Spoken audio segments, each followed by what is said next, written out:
పరమేశ్వర గురు సాక్షాత్ పరబ్రహ్మ తస్మై శ్రీ గురవే నమః. ఓం నమో బ్రహ్మాదిభ్యో బ్రహ్మ విద్యా సంప్రదాయ కర్తృభ్యో వంశ ఋషిభ్యో మహద్భ్యో నమో గురుభ్యః. సర్వోపప్లవరహిత ప్రజ్ఞాన ఘన ప్రత్యగర్ధో బ్రహ్మైవాకమస్మి అహం పదార్థరహితః. గురవే సర్వలోకానాం విషజే భవరోగిణాం నిదయే సర్వవిద్యానాం శ్రీదక్షిణామూర్తయే నమః. బృహద్వాసిష్ట సిద్ధాంతం పూర్ణబోధోపదేశికా వెంకటేశ్వర యోగేంద్రం సద్గురుభ్యో నమో నమః. ఆత్మానాత్మమతీతమనిశం కేవలాత్మోపదేశికా వేముల రామయార్య యోగేంద్రం సద్గురుభ్యో నమో నమః. ప్రణవాతీతమగమ్యం పరప్రకృతిరహితం పరమచలోపదేశికా శ్రీరాజయాఖ్య గురుం భజే.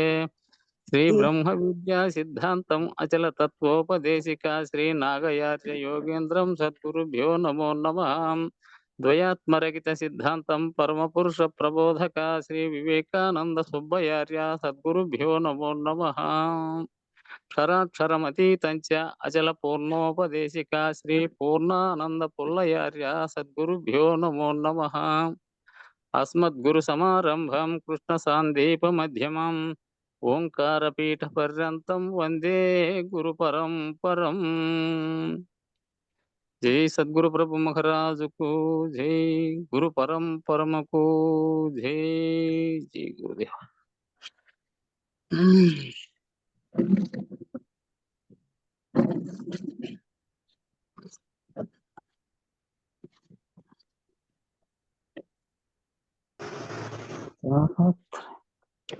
తాపత్రయంబు చేత తపించు శాంతిని కోల్పోయినా మనుజులందరి తాపము మాన్పిన పరమ పావన గంగగా తరించెను గనుకనే పరంధాము నేను తీయుతును. తరించెను గనుకనే పరంధాము నేను తీయుతును. అజ్ఞాన సర్పంబుచే కరువబడి విషతుల్యుడైన నరుని విజ్ఞాన చికిత్సతో కాపాడు భవరోగ వైద్యుడైన పరమ విద్యారూపుడు పరంధాము నేను తీయుతును. పరమ విద్యారూపుడు పరంధాము నేను తీయుతును. జగతికి నాథుడైన సంసార జలధికి సేతువైనా సకల విద్యల మూలము శంభువు ప్రభువు నేను తీయుతును. ధ్యాన మూలము సద్గురు పూజకు మూలమే గురుపదంబు. గురువాక్యమే మంత్రమూలం పార్వతీ ముక్తి మూలం గురుకృపా.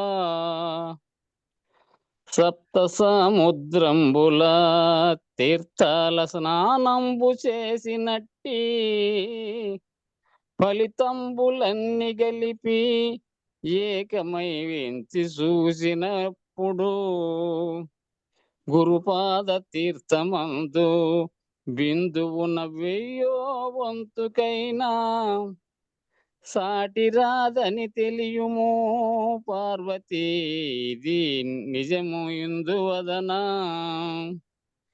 ఈశ్వర గ్రహము నుండి శిష్యుని సద్గురుడు రక్షించును. సద్గురుడు కోపించిన శిష్యుని రక్షించనెవరి తరము. అందుకే ప్రతి ఒక్కరూ సద్గురుని సేవలో తరించుడి. అందుకే ప్రతి ఒక్కరూ సద్గురుని సేవలో తరించుడి. తుమ్మెదలు తేనె కొరకు ఒక పువ్వు నుండి మరి ఒక పువ్వుకు తరలి వెళ్ళిన రీతిగా శిష్యుడు అనన్య భక్తితోనూ సంశయరహితమునకు ఎందరో గురువులను చేరవచ్చు, సంశయారహితమునకు ఎందరో గురువులను చేరవచ్చు. మనోవాక్కాయములకందదు సద్గురు పాదయుగలము భావము, శివశక్తులకు పరంబైన గురుపాదయుగలమునకు వందనం. గుణాతీతము గుకారం, రూపాతీతమే రూకారము, గుణరూప వర్జితంబు తేటగా తెలిపిన గురుడు దేవి.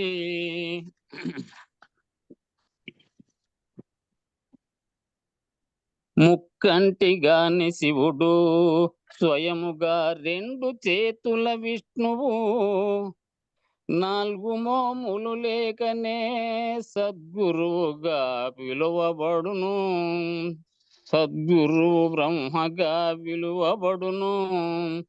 ఈ రీతి పిలువబడిన సద్గురుని కీర్తింతు నిందువదనా, ఈ రీతి పిలువబడిన సద్గురుని కీర్తింతు ఇందువదనా. ఎవ్వరి దయచేతనే ఇలనరుడు సంసార ముక్తుడగునో, అట్టి దయ వారాసికి పడతి నేనంజలిని ఘటియుంతును. సద్గురుడు ఎదుటనున్న అతనిని జ్ఞానియే చూడగలడు, మందభాగ్యుడు చూచునా సూర్యుని అంధుడు చూడగలడా. సద్గురుని దర్శనంతో పార్వతీ వేల జన్మల బంధము విడిబడిన వాడయ్యను, అతని నేను నిరతము నుతియుంతును. జై సద్గురు ప్రభు మహారాజుకు జై, గురు పరంపరముకు జై. జై గురుదేవ. జై గురుదేవ. జై చేసుకోండి. నిన్న కొంచెం వెనక్కి పోయి చదివినట్టయింది వెంకటదాసు. నేను ముందు ముగించిన చోటు నుంచి మొదలు పెడుతున్నా. కాబట్టి పంచభూతాత్మకమైన దానిలకి ఆ పంచభూతాలన్నీ కలిసి ఉంటే వాటి మీద ఆ పంచభూతాలకు ఏవైతే లక్షణాలు ఉన్నాయో వాటికి అవే తన్మాత్రలు శరీరంలో కూడా పనిచేస్తూ ఈ అవయవాలతో సహా ఇవన్నీ ఆ అంశాలతో ఏర్పడినాయి అని చదువుకున్నాం. అట్లా ఏర్పడిన తర్వాత శబ్దస్పర్శ రూపగంధాదుల చేత తన్మాత్రల యొక్క జ్ఞానాన్ని పూర్తిగా కలిగి ఉన్నటువంటిది, పూర్తి విషయ వ్యావృత్తి కలిగింది అయినటువంటి పృథ్వీతత్వం వచ్చింది. సాత్వికమైనటువంటి బోధన ప్రారంభిస్తున్నారు. తత్వత్వం అనేటువంటి ఈ పృథ్వీ దేని మీద ఆధారపడిందో దీనికంటే సూక్ష్మమైనటువంటి దాని మీద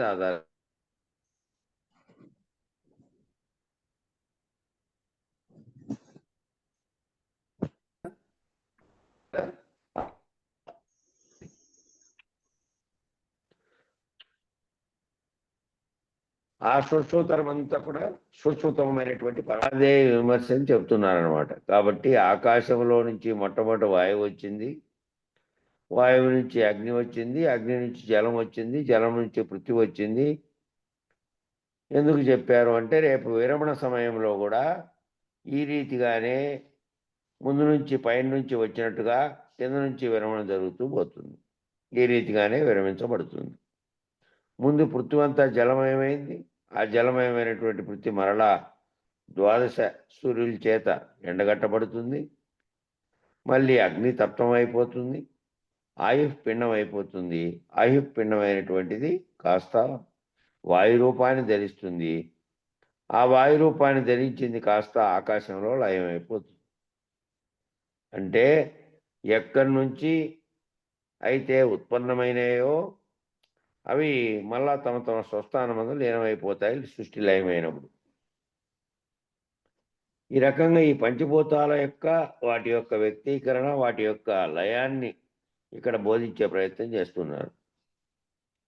మరలా ఎట్లా ప్రాదుర్భవిస్తాయి అట్లా పోయిండేటివి మళ్ళీ సృష్టి జరిగినప్పుడు సృష్టి చేయాలనే సంకల్పం కలిగితే ఆ కలగడం చేత ఆ కలిగిన దానికి తన్మాత్రలు గుణములు తోడై ప్రాదుర్భవించినప్పుడు మళ్ళీ ఎట్లయితుంది అంటే ఈ సృష్టి మొత్తాన్ని సృష్టి స్థితిలయ విస్తీర్ణ ఆకర్షణలు అనేటువంటి 5 పనులుగా, 5 పంచకృత్యాలుగా అంటే 5 పనులుగా బోధించే ప్రయత్నం చేస్తున్నారు ఇక్కడ. ఒక విత్తనం ఉన్నదండి, విత్తనము స్వయంగా మొలకెత్తేస్తుందే? విత్తనము తానంతట తానే స్వయంగా మొలకెత్తుందే? మొలకెత్తదు. ఎంతసేపు అయినా ఆ గూట్లో పెట్టు, లేకపోతే ఏడైనా పెట్టు, లేదంటే మట్టిలో పెట్టినా సరే దానికి కావలసినవన్నీ సమకూరేదాకా మొలకెత్తదు. దానికి నీళ్లు తగలాలి, గాలి తగలాలి, మొలకెత్తి దాంట్లో నుంచి బయటకు వచ్చి మళ్ళీ అన్ని రూపాలు సంతరించుకుంటూ అవుతుంది. విత్తనము అంటే దానికి నీళ్ళ యొక్క సంయోజనీయత, నీళ్ళ యొక్క కలయిక కలిగితేనే దాని యొక్క బీజ కవచం ఉబ్బి మొలక రావడానికి సిద్ధంగా ఉన్నటువంటి స్థితి వస్తుంది. ఆ మొదటి స్థితి అదొక స్థితి. మొలకెత్తేటువంటి స్థితి ఒకటి. మొలకెత్తిన తర్వాత రెమ్మలు కొమ్మలు వచ్చి కాండం ఏర్పడినటువంటి స్థితి ఒకటి. తర్వాత పూలు ఫలములు వచ్చేటువంటి స్థితి ఒకటి.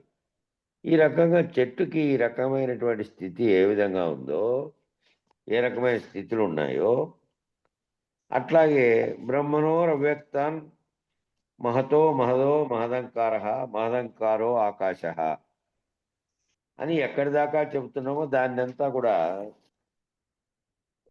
ఇక్కడ వివరిస్తున్నారన్నమాట. ఓ చెట్టు యొక్క ఉత్పన్నము ఎట్లా అవుతుందో అనే దానికి అంకురం ఎట్లొస్తుందో, ఆ అంకురం మొలకెట్లవుతుందో, ఆ మొలక కాండం ఎట్లవుతుందో, ఆ కాండమే శాఖోపశాఖలై ఫలపుష్పాదులను ఎలా ఇస్తుందో ఆ ఉపమానాన్ని స్వీకరించి విత్తనం ఏదైతే ఉందో ఆ విత్తనం ఉబ్బినటువంటి స్థితి ఏమో మహత్తత్వము. విత్తనంగా ఉంటేనేమో మహత్తు కంటే ఉన్నటువంటి అవ్యక్తం. విత్తనమేమో విత్తనంగా ఉన్నటువంటిది వ్యక్తం కాకుండా అవ్యక్తంగా వృక్షం యొక్క రూపం అంతా విత్తనంలో దాగి ఉన్నప్పటికీ మనకు బయటికి కనిపించలే. విత్తనాన్ని చీల్చి చూస్తే విత్తనం మధ్యలో ఆ రెమ్మల లాంటి చెట్టుకు సంబంధించిన రూపానికి సంబంధించిన సూక్ష్మమైనటువంటి ఆకారం దాంట్లో దాగి ఉన్నప్పటికీ వ్యక్తం కాకుండా ఉంది. అప్పుడు అవ్యక్తంగా ఉంది. ఆ ఉబ్బినటువంటి స్థితి మహత్తత్వం అయితే దాంట్లో నీరు తగిలిన తర్వాత, నీరు తగలకముందు విత్తనంగా ఉంటేనేమో అవ్యక్తంగా ఉన్నటువంటిది, ఆ అవ్యక్తం కంటే ముందున్నటువంటిది పరమాత్మ స్థితి. ఆ విధంగా ఇది బీజ రూపంలో ఉన్నటువంటిది ఎప్పుడైతే దానికి అనుకూల పరిస్థితులు వచ్చాయో అది వ్యక్తమై బయటికి చెట్టు రూపంగా వచ్చి ఫస్ట్ మొలకొచ్చి ఆ మొలక కాండమై, కాండం చెట్టై, చెట్టు కొమ్మలు అనేకమై విస్తరించి మళ్ళీ పుష్పించి అందులోంచి మళ్ళీ బీజం తయారవుతుంది. కాబట్టి అహం బీజ ప్రవర్తిత అని భగవద్గీతలో కూడా పరమాత్మ పురుషోత్తమ ప్రాప్తి యోగంలో చెబుతూ ఉన్నాడు. పరమాత్మ ఏం చెప్పాడంటే భగవద్గీతలో అహం బీజ ప్రవర్తిత, బీజంలాగా అహం కూడా ప్రవర్తిస్తుంది భగవద్గీతలో చెప్తున్నాడు. నేను బీజ ప్రదాతను, ప్రకృతి తల్లి వంటిది, నేను తండ్రి వంటి వాడను అనేటువంటిది కూడా అక్కడ మనకు బోధిస్తున్నాడు. పరమాత్మ తండ్రి వంటి వాడైతే ప్రకృతి తల్లి వంటిది. బీజప్రదాత ఎవరు? పరమాత్మ బీజప్రదాత అయితే ఆ బీజం మొలకెత్తడానికి సరిపోయిండేటువంటి ప్రకృతి వనరులన్నీ క్షేత్రంలో ఉన్నాయి కింద. ఆ క్షేత్రంలోకి బీజం పడిన తర్వాత క్షేత్రంలో నుంచి మొలకెత్తుతుంది. అంతా విస్తరిస్తోంది, మళ్ళీ బీజాన్ని తయారు చేస్తోంది. ఈ పద్ధతిలో పరమాత్మ చెప్తున్నాడు, నేను బీజ ప్రదాతను, ప్రకృతి తల్లి వంటిది, నేను తండ్రి వంటి వాడును అనేటువంటి ఇది కూడా అక్కడ మనకు బోధిస్తున్నాడు. అక్షర పరబ్రహ్మ యోగము, పురుషోత్తమ ప్రాప్తి యోగము, ఈ రెండింటినీ బాగా అధ్యయనం చేయాలన్నమాట. అక్షర పరబ్రహ్మ యోగము, పురుషోత్తమ ప్రాప్తి యోగం, ఈ రెండింటినీ అధ్యయనం చేస్తే ఎవరైతే మహత్తత్వాన్ని, అవ్యక్తాన్ని, ఎవరైతే ఈ మహత్తత్వాన్ని, అవ్యక్తాన్ని, దానిపైన ఉన్నటువంటి బ్రహ్మమును తెలుసుకోవాలనుకుంటారో, ఎవరైతే చూడండి, ఎవరైతే మహత్తత్వాన్ని, అంతకుముందు ఉన్నటువంటి అవ్యక్తాన్ని, దానికంటే ముందున్నటువంటి బ్రహ్మమును తెలుసుకోవాలనుకుంటారో వాళ్ళు ఈ భగవద్గీతలో అక్షర పరబ్రహ్మ యోగాన్ని, పురుషోత్తమ ప్రాప్తి యోగాన్ని బాగా అధ్యయనం చేయాలి. బాగా అధ్యయనం చేయడము అంటే భగవద్గీత ఉపనిషత్ సారంగా బోధించబడింది కాబట్టి ఏ ఏ ఉపనిషత్తుల నుంచి ఆయా శ్లోకములు స్వీకరించబడినాయో ఆయా ఉపనిషత్తులను కూడా చదవలసినటువంటి అవసరం ఉన్నది, అధ్యయనం చేయవలసినటువంటి అవసరం ఉన్నది, శ్రవణం చేయవలసిన అవసరం ఉన్నది. ఒకవేళ వాళ్ళు చదవకపోయినా ఎవరైనా చదివితే దాన్ని వినాల్సిన అవసరమైనా ఉంది. మనన నిధిధ్యాసలు చేయాల్సిన అవసరం ఉంది, దాన్ని మనం చేసుకొని నిధిధ్యాసగా పెట్టుకోవాల్సిన అవసరం ఉంది. అట్లా చదివేటటువంటి వాళ్ళు మాత్రమే భగవద్గీతను క్షుణ్ణంగా చదివినట్టు. భగవద్గీతను క్షుణ్ణంగా చదవాలంటే ఉపనిషత్తులు కూడా చదివి ఉంటే కనుక అందులో వాక్యాల్లో వచ్చినటువంటి అంశాలే ఇది తర్వాతది కాబట్టి భగవద్గీత అనేది వాటన్నిటి తర్వాత వేదాలు రాయబడిన తర్వాత మళ్ళీ 1000 ఏళ్ళలో ఎప్పుడో కాలం గడిచింది దాదాపు. కాబట్టి వాటిని చదివి దీన్ని కనుక చదివితే క్షుణ్ణంగా చదివినట్టు. ఎక్కడికక్కడ వ్యాఖ్యాన సహితంగా ఉన్నటువంటి గ్రంథాలలో ఆయా వాక్యాలను ఉపనిషత్తుల నుంచి ఏ ఉపనిషత్తుల నుంచి స్వీకరించబడినాయో, ఏ ఉపనిషత్తు వాక్యాలకు సమన్వయం అవుతుందో శ్వేతాశ్వతరోపనిషత్తు, కఠోపనిషత్తు, ఇప్పుడు కఠోపనిషత్తు ఏమో మనం చదువుతున్నదే. శ్వేతాశ్వరోపనిషత్తు అనేది ఇంకో ఉపనిషత్తు. ఇలా 108 రకాలైనటువంటి అనేక రకాలైనటువంటి సమన్వయీకరించబడేటువంటి దాంట్లో కొన్ని మాత్రం ఈ వేదాంతపరమైనవి కొన్ని ఉన్నాయి. ముండకోపనిషత్తు, మాండూక్య, కేశ, బృహదారణ్యక, ఈ ఉపనిషత్తులు, ఈ కఠోపనిషత్తు, ఇవన్నీ ఆత్మ బోధన గురించి ఇంకా వేదాంతపరమైనటువంటి తత్వ విచారణకు సంబంధించినటువంటి అంశాలు ఉండేటివి. ఇట్లా అనేక రకాలైనటువంటి సమన్వయీకరించబడినటువంటి ఈ ఉపనిషత్తులన్నీ కూడా, వాక్యాలన్నింటినీ కూడా భగవద్గీతకు అనుసంధానపరిచి వ్యాఖ్యాన విశేషాలు లభిస్తున్నాయి.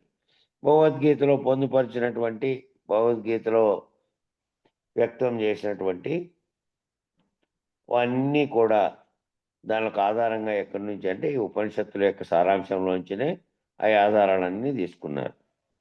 కాబట్టి అటువంటి వ్యాఖ్యాన విశేషములు చదివేటప్పుడు కూడా ఈ సమన్వయంతో చదువుకోవాల్సినటువంటి, అధ్యయనం చేయాల్సినటువంటి అవసరం ఉంది. కాబట్టి అప్పుడే భగవద్గీతను బాగా అధ్యయనం చేసిన వాళ్ళు అవుతారు. ఇప్పుడు ఏమవుతుందంటే దాని సారాంశం ఏ వేద గ్రంథాల్లోంచి, ఉపనిషత్తుల్లోంచి ఎక్కడెక్కడ వాక్యాలను ఉటంకించినారో అనేది లేకుండా మామూలుగా ఏం చేస్తున్నారంటే ఆ సినిమాలో దీనిలలో పాడినే భగవద్గీత మన ఘంటసాల పాడినటువంటి రికార్డు పెట్టుకోవడం అంటూ అవుతోంది. దాన్ని అక్కడక్కడ కార్యక్రమాల్లో అది లేనప్పుడు మిగతాదప్పుడు ఏం చేస్తున్నారు, ఏడాది చదివినా కూడా దాని యొక్క అంతర్గతంగా ఉండేటువంటి తత్వ విచారణ జోలికి పోకుండా మామూలుగా దాని యొక్క సాధారణ అర్థాన్ని తీసుకొని చదువుతున్నారు. చాలా భాషల్లో గోరఖ్పూర్లు రాసినవి కానీ ఇతరత్ర వచ్చినట్టు సాధారణ అర్థంలో చెప్పినవి. తత్వ విచారణార్థంలో కొందరు మాత్రమే రాశారు. మన జ్ఞానేశ్వరులు లాంటి వాళ్ళు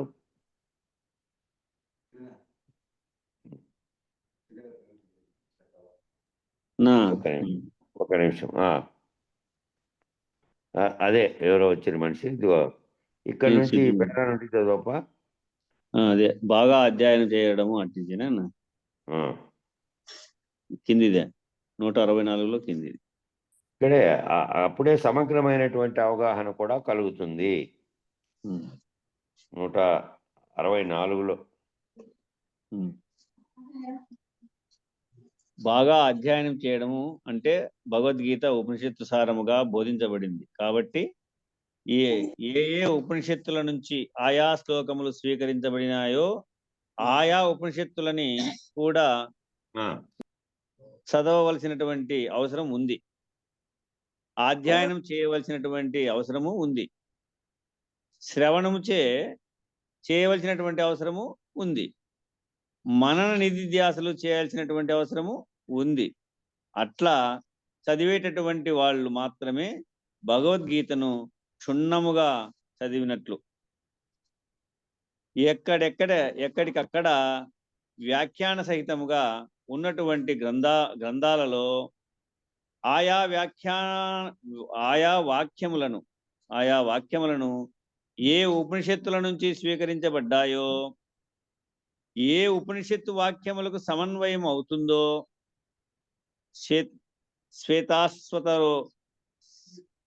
శ్వేతాశ్వతరోపనిషత్తు, కఠోపనిషత్తు ఇలా అనేక రకాలైనటువంటి సమన్వయీకరించబడేటటువంటి ముండకోపనిషత్తు, మాండుక్య ఉపనిషత్తు, కేన ఉపనిషత్తు, బృహదారణ్యక ఉపనిషత్తు, ఈ ఉపనిషత్తుల యొక్క వాక్యములన్నింటినీ కూడా భగవద్గీతకు అనుసంధానపరచి వ్యాఖ్యాన విశేషాలు లభిస్తాయి. కాబట్టి అటువంటి వ్యాఖ్యాన విశేషములను కూడా చదివేటప్పుడు కూడా ఈ సమన్వయము చదువుకోవలసినటువంటి, అధ్యయనము చేయవలసినటువంటి అవసరం ఉంది. అప్పుడే భగవద్గీతను బాగా అధ్యయనం చేసినటువంటి వాళ్ళు అవుతారు. ఈ ఉపనిషత్తులను కూడా అథారిటీలోకి తీసుకొని భగవద్గీతను చదివితే ఈ ఏ ఉపనిషత్తులు, శ్వేతాశ్వతరోపనిషత్తు, కఠోపనిషత్తు అంటే ఇప్పుడు మనం చదువుతా ఉండేది, ఇలా అనేక రకములైనటువంటి సమన్వయీకరించబడేటటువంటి ముండకోపనిషత్తు, మాండుక్యోపనిషత్తు, కేనోపనిషత్తు, బృహదారణ్యోపనిషత్తు, ఈ ఉపనిషత్తుల యొక్క వ్యాఖ్యాలన్నీ కూడా అన్నిటినీ కూడా ఈ భగవద్గీతకు అనుసంధానపరిచి వ్యాఖ్యాన విశేషాలు లభిస్తాయి. కాబట్టి అటువంటి వ్యాఖ్యాన విశేషములను చదివేటప్పుడు కూడా ఈ సమన్వయంతో చదువుకోవలసినటువంటి, అధ్యయనం చేయవలసినటువంటి అవసరము ఉంది.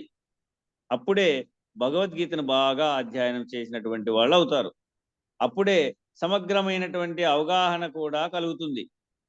అప్పుడేం తెలుస్తుందంటే సర్వ వేదాంత గ్రంథములన్నీ కూడా ఆత్మనిష్ట, బ్రహ్మనిష్ట, పరబ్రహ్మ నిర్ణయము అనేటటువంటి లక్ష్యాల దిశగానే బోధించారు. కాబట్టి అనేటువంటి సుస్పష్టమైనటువంటి మార్గము బోధపడుతుంది. నీకు సర్వ వేదాంత శిరోభూషణం కూడా మనము అందించారు.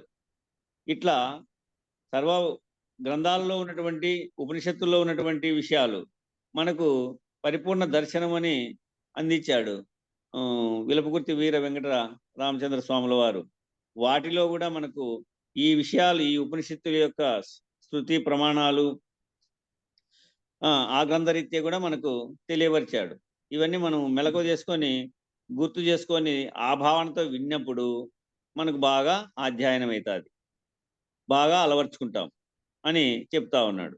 ఇట్లా సర్వ వేదాంత గ్రంథములన్నీ కూడా ఏం తెలియపరుస్తాయి మనకు అంటే ఆత్మనిష్ట, బ్రహ్మనిష్ట, పరబ్రహ్మ నిర్ణయము అనేటువంటి లక్ష్యాల దిశగానే బోధించారు. కాబట్టి అనేటువంటి సుస్పష్టమైనటువంటి మార్గము బోధపడుతుంది మనకు.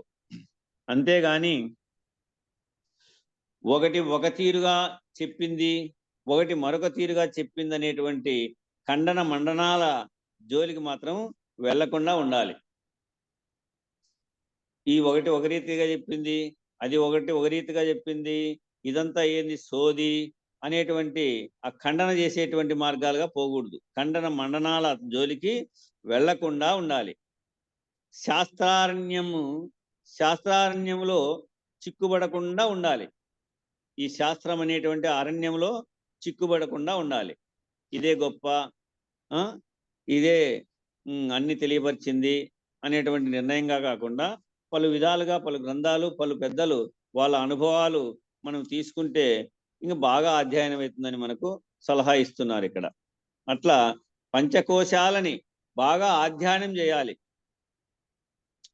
పంచకోశాలను బాగా అధ్యయనం చేయాలి. పంచకోశాలంటే ఏవి? అన్నమయ, ప్రాణమయ, మనోమయ, విజ్ఞానమయ, ఆనందమయ. ఈ పంచకోశాలను బాగా అధ్యయనం చేయాలి. పంచభూతాలను బాగా అధ్యయనం చేయాలి. పంచభూతాలు అధ్యయనం అంటే పంచభూతాలు ఒకటి నోటికి చెప్తాం, ఆకాశము, వాయువు, అగ్ని, జలము, పృథివీ అని. కానీ వాటి యొక్క లక్షణాలు, వాటి యొక్క స్థానాలు, అవి చేసేటువంటి పనులు, ఇవన్నీ కూడా బాగా అధ్యయనం చేయాల. పంచకోశ సాక్షి ఎలా ఉన్నాడో గమనించాలి. ఈ పంచకోశాలకు విలక్షణంగా ఉన్నటువంటి సాక్షి ఎలా ఉన్నాడో అది కూడా గమనించాలి. ఇదంతా కూడా మనకు భద్రాద్రి రామశతకం బాగా తెలియపరుస్తుంది. పంచభూత సాక్షి ఎలా ఉన్నాడో గమనించాలి. పంచకోశాలకు సాక్షి ఎట్లా ఉన్నాడో పంచభూతాలకు కూడా సాక్షి విలక్షణంగా ఉన్నాడు. కాబట్టి ఆ పంచకోశాల సాక్షి ఎలా ఉన్నాడో గమనించాలి. ఆ విధంగా ఆవరణ దోషం లేకుండా ఉన్నటువంటి పరమాత్మ ఎలా ఉన్నాడో గుర్తించగలగాలి. ఆ ఆవరణ దోషం లేకోకుండా ఉండేటువంటి ఆ పరమాత్మ ఎలా ఉన్నాడో గుర్తించగలగాలి. ఆవరణ రహితమైనటువంటి స్థితిని గుర్తించాలి. ఇప్పుడు ఆ ఆవరణ కూడా నిరావరణ కావాల. వీటికి చేరల్ల మనం. ఆవరణ రహితమైనటువంటి స్థితిని గుర్తించాలి. మల విక్షేప ఆవరణములు వినేటటువంటి మలత్రయాలని కూడా పోగొట్టుకోవాలి. మల విక్షేప ఆవరణలు అనేటటువంటి ఈ మలత్రయాలన్నీ కూడా, ఈ మూడు మల విక్షేప ఆవరణము, ఈ మలత్రయాలని కూడా పోగొట్టుకోవాలి. పంచమలములను లేకుండా చేసుకోవాలి. అనవమలము, మాయామలము, కార్మిక మలము, ఇట్లా మలత్రయాలను కూడా పోగొట్టుకోవాలి. పంచమలములను కూడా లేకుండా చేసుకోవాలి. ఈ రకముగా ప్రతి దానిని సూక్ష్మముగా గుర్తించి, ప్రతి దానిని కూడా నువ్వు ఏ గ్రంథం ముందర పెట్టుకున్నా, ఏ పద్యాలు ఎక్కడ పలకరిస్తే చెబుతా ఉన్నా, ఏ పద్యాలు ఎక్కడ ఉపన్యసిస్తా ఉన్నా, దాన్ని నీ యొక్క సూక్ష్మ బుద్ధితో గుర్తించగలగాలి. మైకులో చెబుతా ఉన్నా, ఒక తత్వం వస్తా ఉన్నా, ఒక సినిమాలో పాటకైనా వస్తా ఉన్నా, నీ భావానికి ఏ రకంగా ఉందో గుర్తించుకోవాలి. అందుకే నేను 2 పాటలు పెట్టింటి. ఏది? భక్త తుకారంలో. మన భావానికి అది నిజ ఆత్మ సాక్షాత్కార స్వరూపానికి నిదర్శనంగా కొన్ని బాగా ఉంటాయి. అది వినేటప్పుడు నీవు ఏది ప్రతిదానిని అంటున్నాడు. ఈ రకంగా ప్రతిదాన్ని సూక్ష్మముగా గుర్తించాల. చూసేదాన్ని కానీ వినేదాన్ని కానీ, ఆ వినే వాటిని కానీ చూసే వాటిని కానీ ప్రతిదాన్ని బాగా సూక్ష్మంగా గుర్తించాల. అట్లా గుర్తించి సూక్ష్మముగా రద్దు చేయాల. సూక్ష్మంగా ఎట్లయితే గుర్తించినావో ఆ విధంగానే సూక్ష్మముగా కూడా రద్దు చేయాలి. దాన్ని రద్దు చేసి తనను తాను అధిగమిస్తూ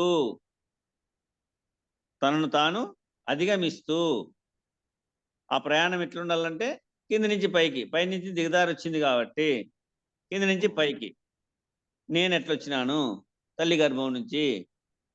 తల్లి గర్భంలోకి ఎట్లా వచ్చినాను? తండ్రి శరీరం నుంచి. తండ్రి శరీరంలోకి ఎట్లా?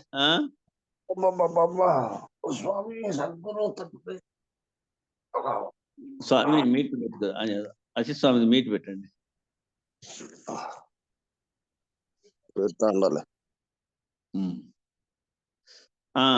అట్లా ప్రయాణం కింద నుంచి. ఇది గడ్డి గింజల నుంచి వచ్చింది, ఔషధుల నుంచి. ఔషధాలు ఎట్లా వచ్చినాయి? భూమి నుంచి. ఆ భూమి ఎట్లొచ్చింది? ప్రయాణం ఇట్లే పైకి చూసుకుంటావో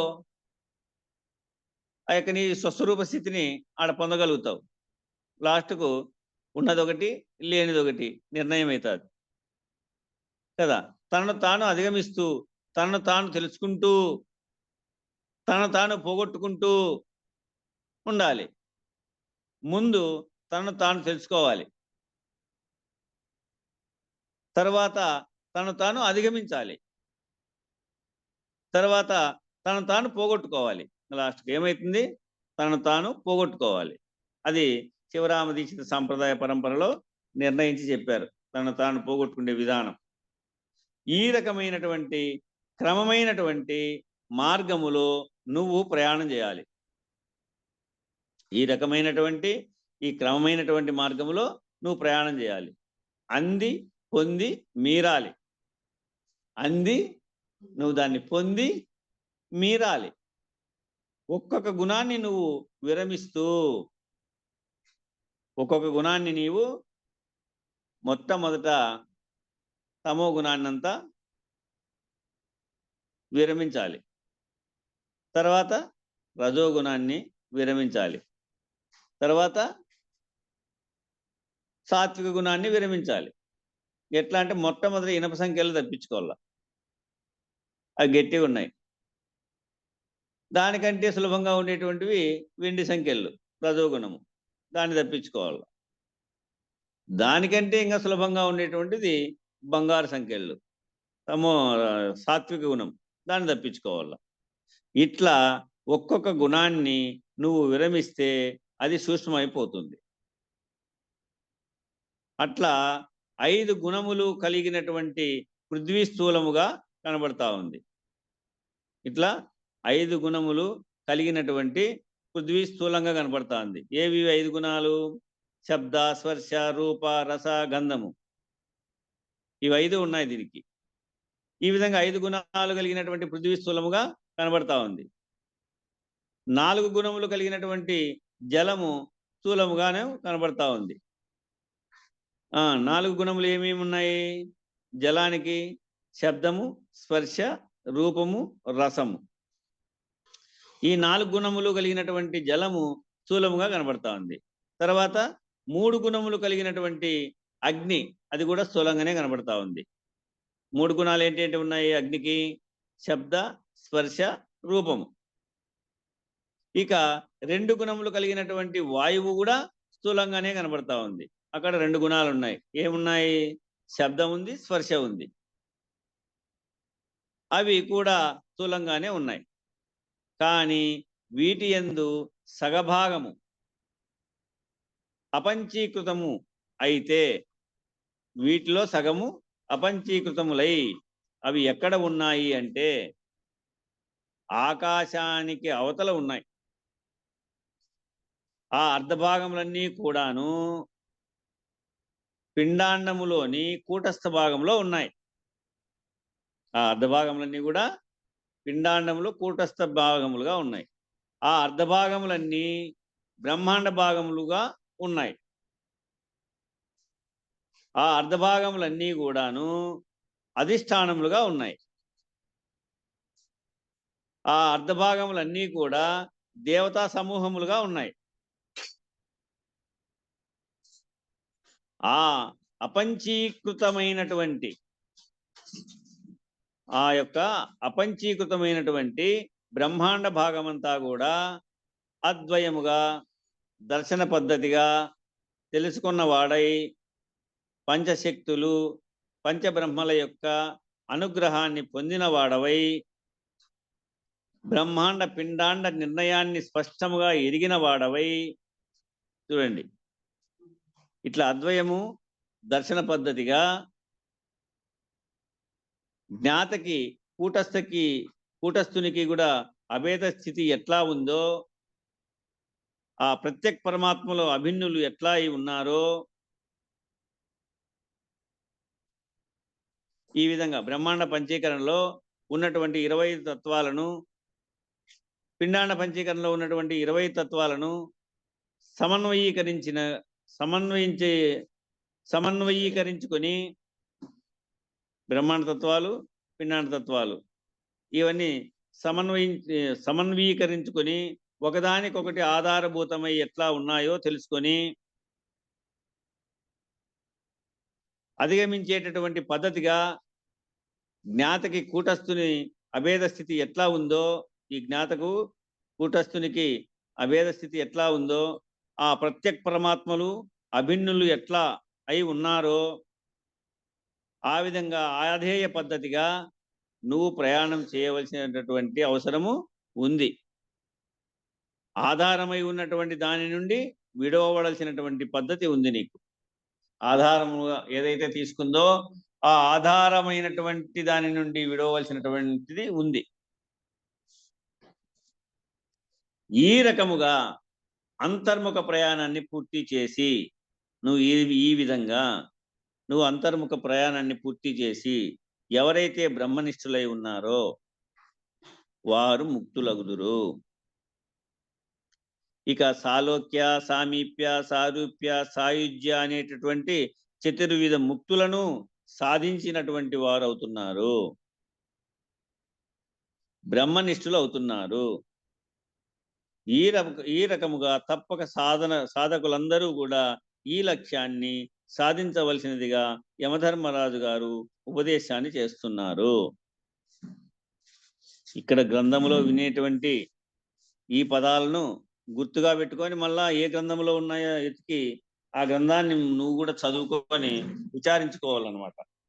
ఇక్కడ సాలోక్య, సామీప్య, సారూప్య, సాయుజ్య పదవులు నువ్వు విశదీకరంగా విచారించుకోవాలా, తిరిగి మళ్ళా మననంలోకి తెచ్చుకోవాలంటే పరమపద మార్గము అనేటువంటి గ్రంథం ఉంది. వాటిలో బాగా తెలియపరుస్తాయి ఈ పదవులు. అది పోకల శేషాచల స్వాముల వారు రాసినారు పరమపద మార్గం. అది పోకల శేషాచలం రాస్తే అప్పుడు కాలంలో రాశారు ఆ పదాలు. వీళ్ళు మామూలుగా అర్థం చేసుకోవాలంటే దానికంటే సులభంగా ఏంటంటే అదే పరమపద మార్గాన్ని వచన రూపంలో మన సజ్జా పూర్ణచంద్రరావు రాసినారు ఇటీవల. చాలా మందికి ఇచ్చినా కూడా నేను అవి. దాంట్లో అది సులభంగా వచన పద్ధతిలో చాలా సులభంగా ఉంది, చదవండి. అది సజ్జా పూర్ణచంద్రరావు రాసినటువంటి పరమపద మార్గం. దాన్ని ఫోటో పెడితే నా వాళ్ళు గుర్తిస్తారు.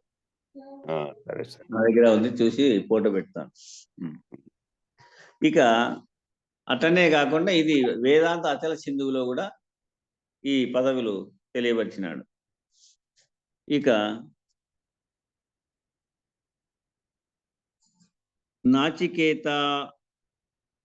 నాచికేతముపాఖ్యానం మృత్యు ప్రోక్తం సనాతనం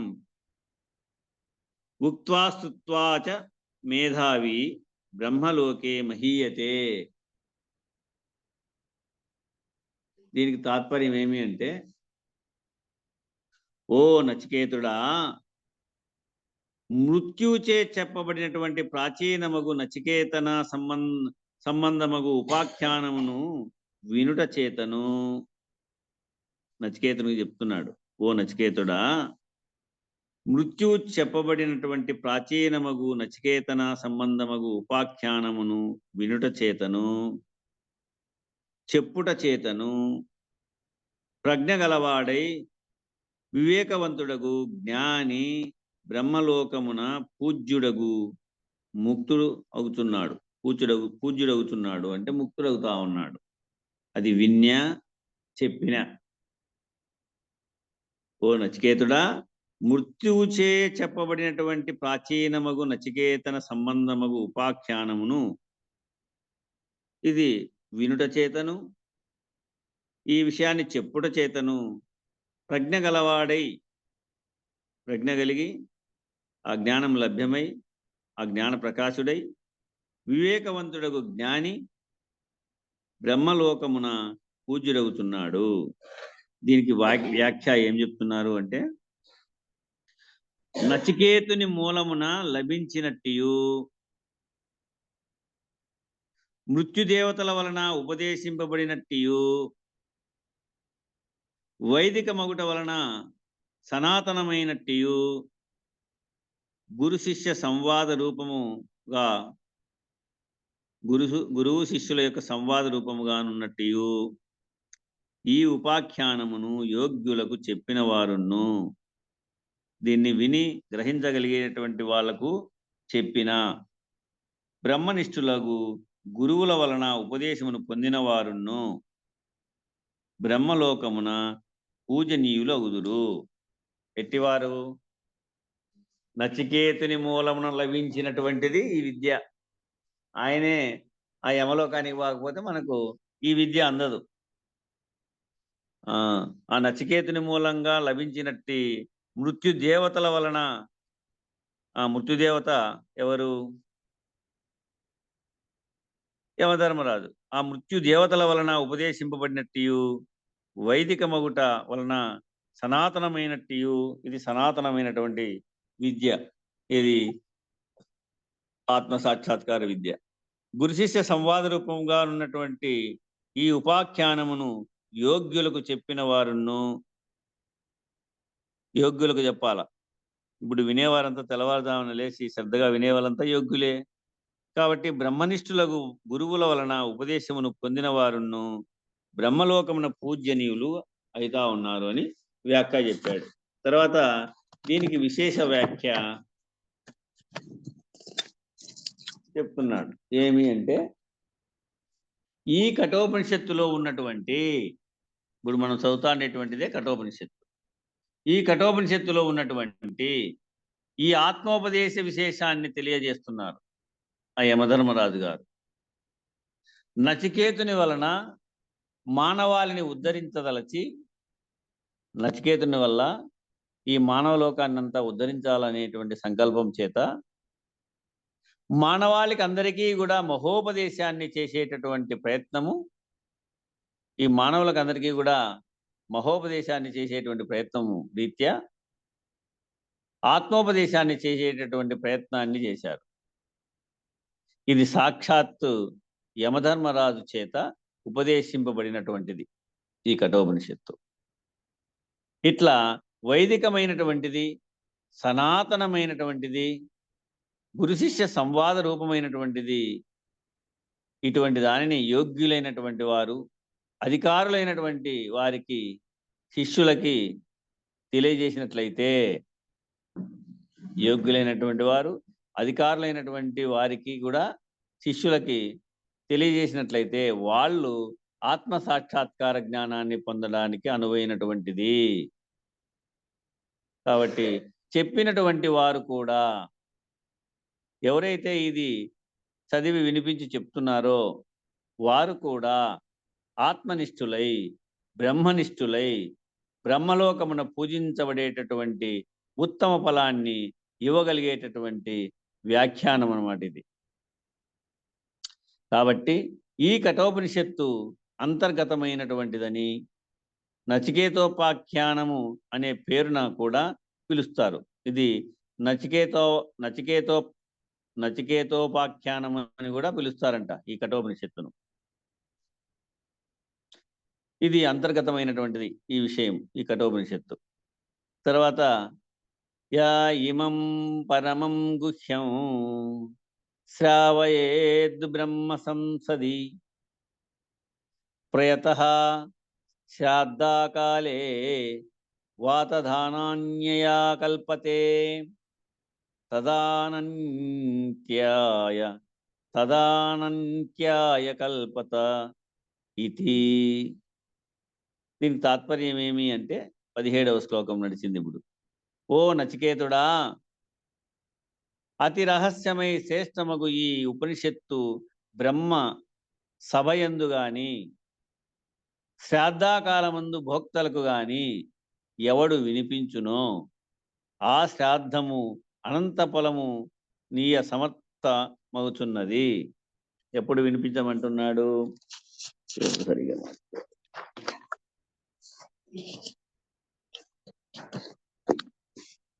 ఓ నచికేతుడా, ఈ అతి రహస్యమై శ్రేష్టమైనటువంటి ఈ ఉపనిషత్తు బ్రహ్మ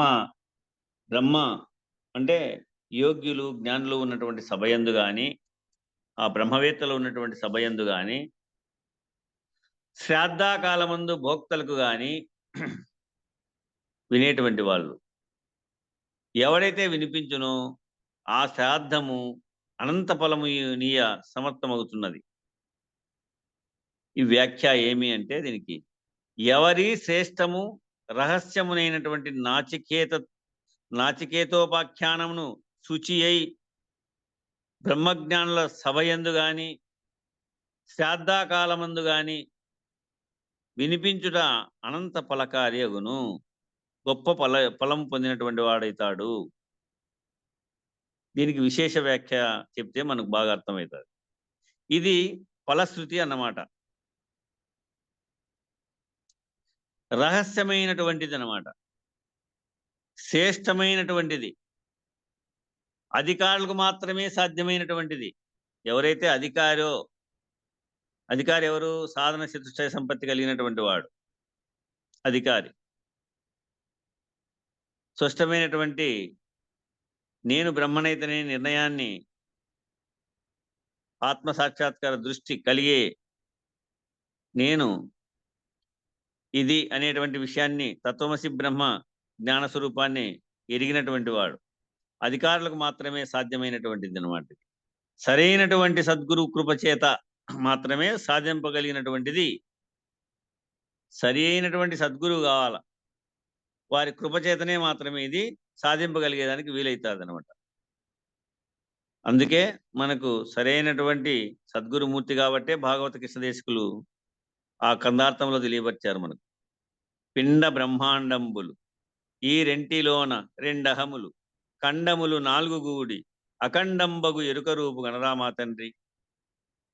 ఆయా ఎరుక రూపును గ్రహించేదానికి అదే ఆత్మసాక్షాత్కార రూపం.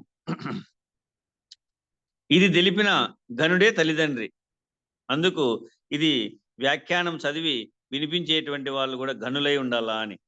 సరైనటువంటి సద్గురు కృపచేత మాత్రమే సాధింపగలిగినటువంటిది అయినటువంటి ఈ ఆత్మోపదేశము, ఈ నచికేతోపాఖ్యానము అనేటటువంటి దాని ద్వారా అందివ్వబడుతున్నటువంటిది.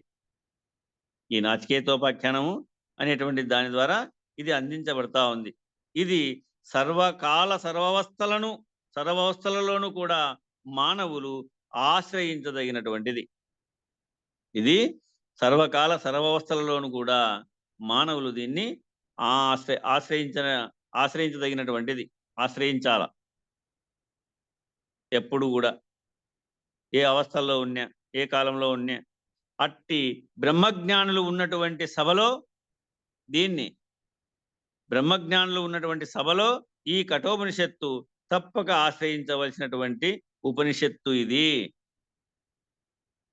తప్పకుండా ఈ ఉపనిషత్తును ఆ బ్రహ్మజ్ఞానులు ఉన్నటువంటి సభలో ఆశ్రయించవలసిందే. అందువలననే చాలా సాంప్రదాయములలో గురు పౌర్ణమి, గురు పూజా కాలములో, గురు పౌర్ణమి రోజు కానీ గురు పూజ కాలంలో కానీ ఈ కఠోపనిషత్తును చదువుతారు.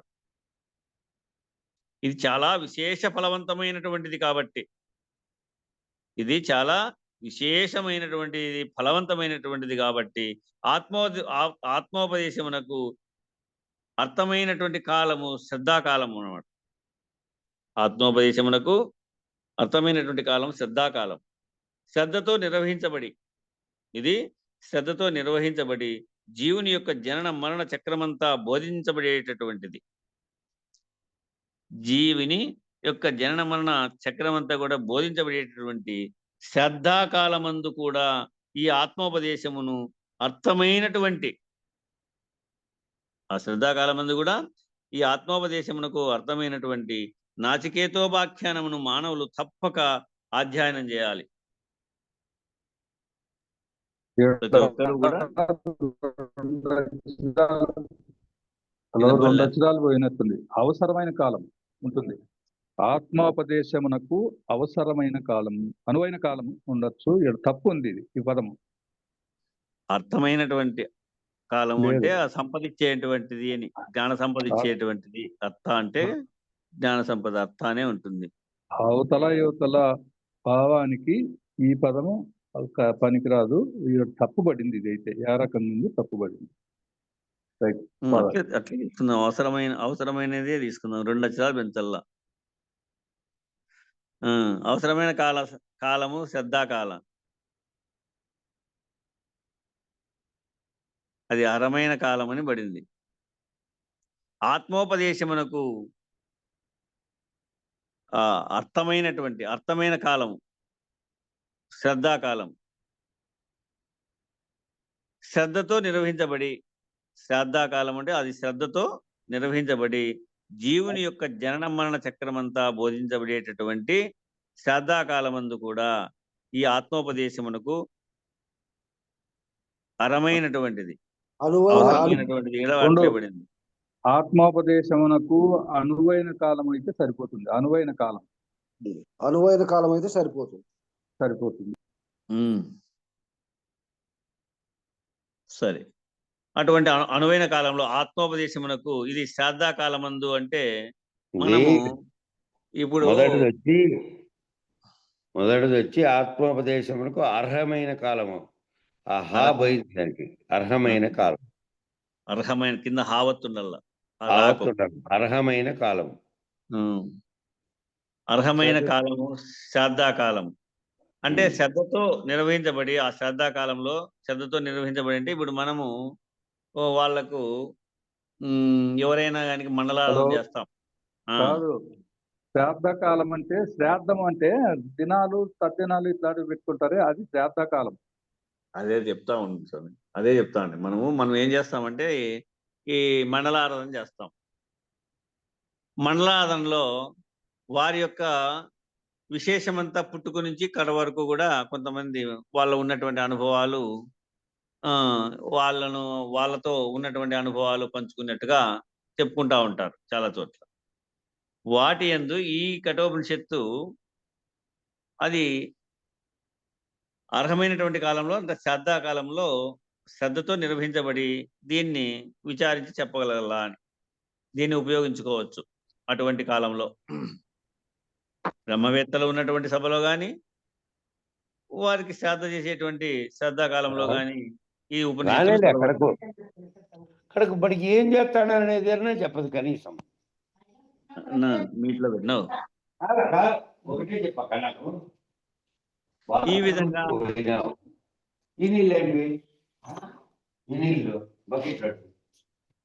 అన్నా అది మీట్లో పెట్టినా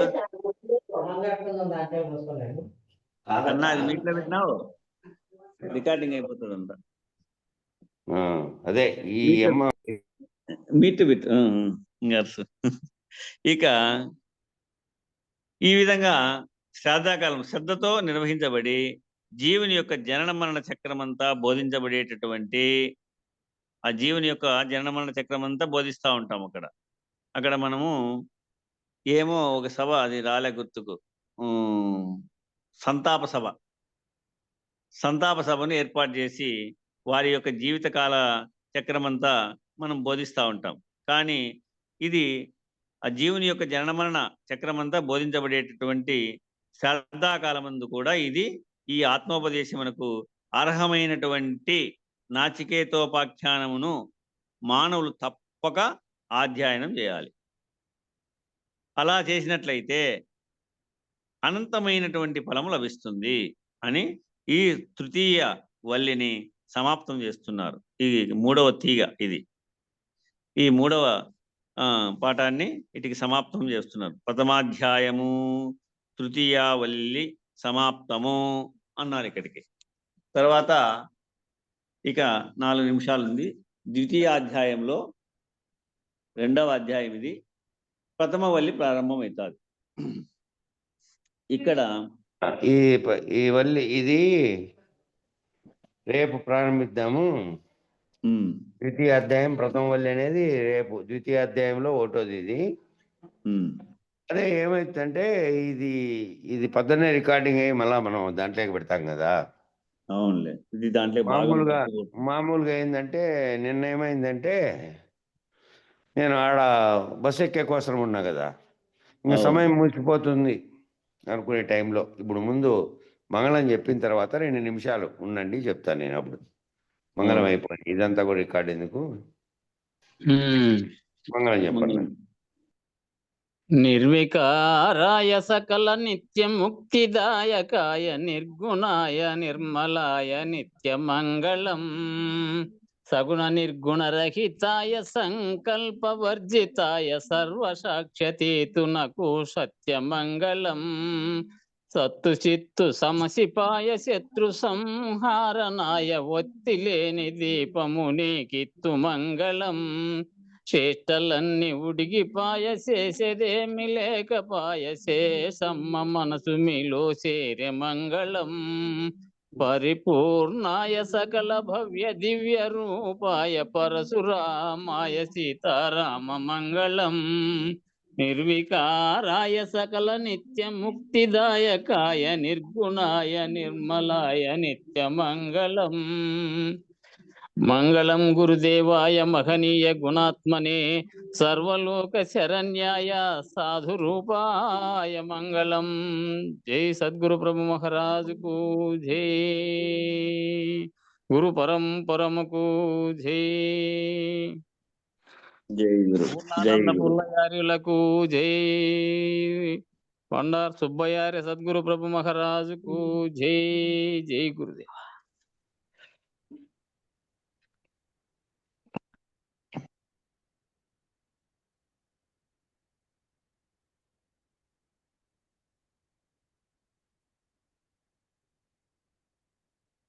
నమస్తే గురుదేవ.